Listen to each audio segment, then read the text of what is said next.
hadn't even been a year since we started doing music again, and God was already asking us to do something else that would require music to kind of fade out for a while. And that was very hard to swallow. Honestly, I was pretty angry about it for a little while because it was such a fight to be able to have music back in our lives again. January 26th, 2021 was the very beginning of what would begin the journey into Further Than 19. It actually all started from me waking in the very early morning with something that God was speaking over me through a dream that I was having. I ended up waking up and writing this down, and what I wrote down said, "Creative dreams are captives waiting to be set free." And looking back at it now, I know that was God beginning to say, hey, I'm going to ask you to do this, and this is going to be something that is challenging and is very difficult, and the journey is going to be treacherous, but it is also going to be very freeing, and it's going to allow parts of you to break through and be set free that you've never set free before. We both knew that producing short films would one day be in the cards for us. I knew that I wanted to experiment with working with actors and more of a storyline. We never could truly see the entire picture of what it would mean to say yes to the initial calling. I am so used to being kind of behind things more than actually out there in things. That has always been much more comfortable for me. She is not one who likes to be front and center. She never has since we were kids. If anything, even if she tried, it was always me who would cut in front and do something stupid. I am a writer and I am very solitary. That was part of the reason why God was saying, hey, if you do this, it's going to set you free. As we talked back and forth with things and I shared a little bit about it, I ended up writing that quote that you see at the end of the short film that allowed us to take the concept further and develop it more, and we began shooting ideas back and forth, and there were lots of things that I had kind of established myself and knew that I wanted to do, and that was kind of the start of building upon the topic. That was kind of what allowed us to kind of go even further with it, and we began to kind of base it even more so off of that, and we began to talk about not just following a creative's journey, but also trying to incorporate so many different elements of how this pandemic has affected other people as well. From the very beginning, from the way that God allowed it to kind of enter our lives. A couple days later, I realized that other people needed to be involved in this as well. And I told Kaylee, and she had the exact same thought as well. So it was like God had already began to prepare our hearts for that and kind of speak that over us. And I began to realize that this is so much bigger than ourselves. And that was kind of when our perspective began to change, and it was more of a positive one, because I feel like God was really saying, hey, I really want to do something through this. This is bigger than you. This involves other people. And I knew that I wanted other people sharing their story at the end of the short film. I wanted real life stories, not just something that was written. As we began to talk about it, it began to evolve, and the ending scene was actually her idea, and we added that in there as well. And actually, as we ventured further into the short film and we began to plan it out and scout out locations, it changed throughout the process so many times. But I know that you can agree as well that all the changes that happened were for the better and had ended up having so much more meaning later when we were done filming it than we ever realized it would end up having. Well, and we even cut out one of the scenes that we had plotted out completely. And when we first got that scene, we were like, yeah, this makes sense, and this is gonna go great with it. And then later on, it was just like, this is not working. No. We're gonna scrap this. And it was funny too, because it was one of the first times that I used my gimbal. I was doing certain shots with it, and I was like, oh yeah, that was good, yeah. And then later I was like, ew, that was trash. Like, just straight up trash.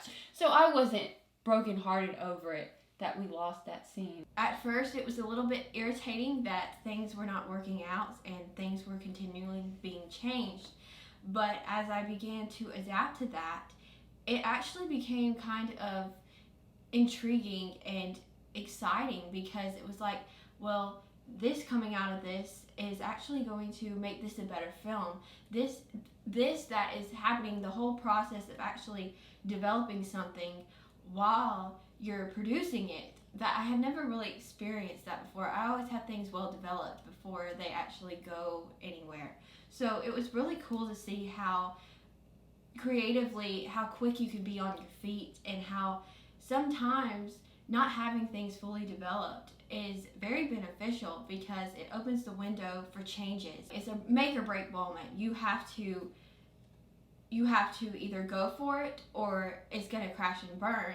February 1st, I ordered a gimbal, and on February 5th, I calibrated it and balanced it. I was like, what is this robot? I mean, really, I was thinking, I can't do this. That kind of thing happens to me a lot. I'll be like, oh, I can do this. Yeah, here I go. I'm gonna jump off the deep end, and I'm gonna do this. And then I'll get into it, and I'm like, oh, crud. This is harder than I anticipated. So I went through a lot of emotions with that, of there's no way.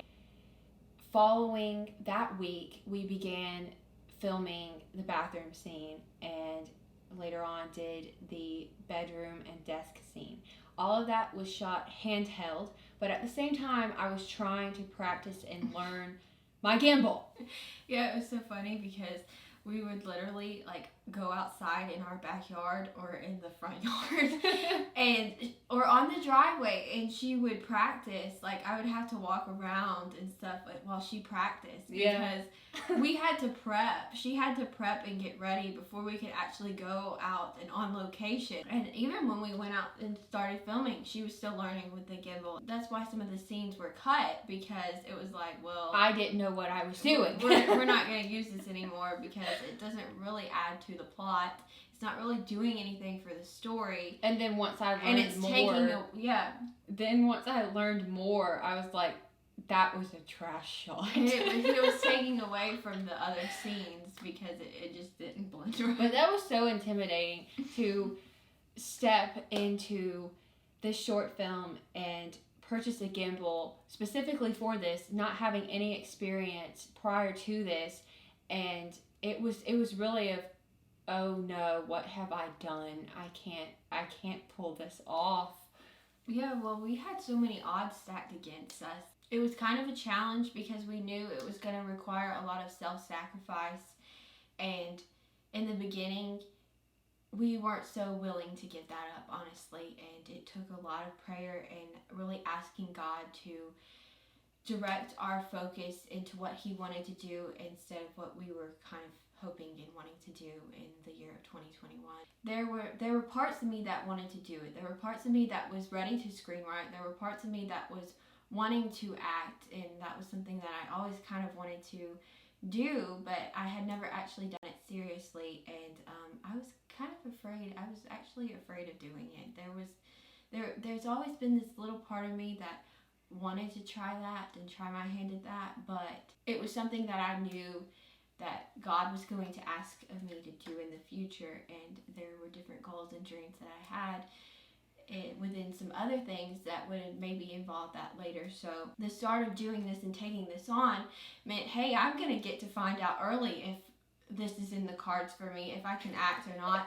And I'm thinking, well, if I can't act, then some of these dreams that I have and some of these things that I want to pursue, well, I guess they're out, and let's scratch that. So it was very intimidating, and I was concerned about me executing it properly because I was afraid that I could wreck the whole film, and it was something that is far outside of myself. There were some things that part of me was happy about it, part of me wanted to do it, but the other part of me was screaming like, oh gosh, no, here I am front and center. And there was also a fear there of Kaylee never executing, producing a short film before, of, oh gosh, what if we set out to do this And it looks like a whole yeah, movie. so we were kind of concerned because Yeah.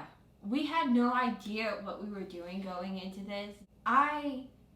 We were kind of like, this is a lot. This is going to be a lot. We knew there were going to be a lot of scene changes. We knew there were going to be clothing changes because we're trying to depict so much time that has been lost. And we knew that this was going to be so much bigger than ourselves that we weren't even sure if we were going to be able to have the skill set that we needed to do it, because we had never actually done it. But God ended up showing up in a way that we have not completely quite seen before. We've seen him show up in different ways before within our music, and being able to finally venture back into that again, and how that happened, and something that maybe later we'll talk about in another video. We were kind of shocked at how God was moving in this, and how God was orchestrating things, and how God was working through us and providing the skill set as we went. Yes. Rather than having the skill set before.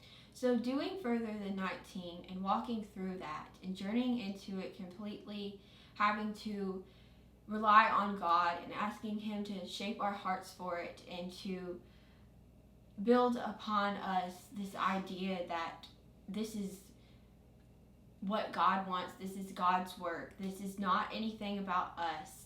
That allowed us to step into it in a different way. That allows me to step in it with more confidence, being on screen, her behind the camera as well. There was prayer before everything that we did. There had to be. That was the only way we got through it. That was the only way that we were able to establish this and be able to get to the other side of this. Going through the process of sorting through the scenes and slicing things together, figuring out how I wanted things to be stylistically color graded, and putting sound bites in, mixing that in, that was a challenge for me. It was something that I wanted to get right, but at the same time, I really didn't know what I was doing or where I was going with it. And through that process, God equipped me to, through trial and error, figure out how to develop more of a style to what I do. I found more of my voice as a filmmaker, and that is something that I'm very grateful for. We're both better for it, and if anything that we would want anybody to know is, as long as you have willingness in your heart, if God asks something of you, no matter how impossible it seems, no matter how much out of your element that it is, you can do it.